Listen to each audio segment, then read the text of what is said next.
Последним владетельным князем Абхазии был Михаил Шервашидзе.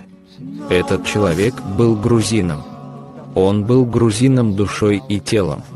Ну, там в высшем сословии ни один не был абсуйцем.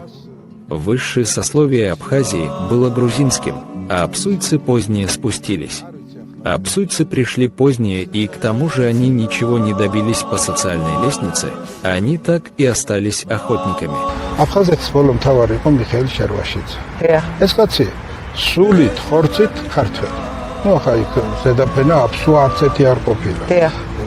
ზედაფენა იყო ქართული აბსუები გვიან ჩამოვიდნენ და თანაც ვერაფერს ვერ მიაღწიეს მათამ სოციალურ კიბეზე ვერაფერს ვერ მიაღწიეს დარჩნენ ისე მონადირეებად და იმათ ხო ეს სულით ხორცით ქართველია.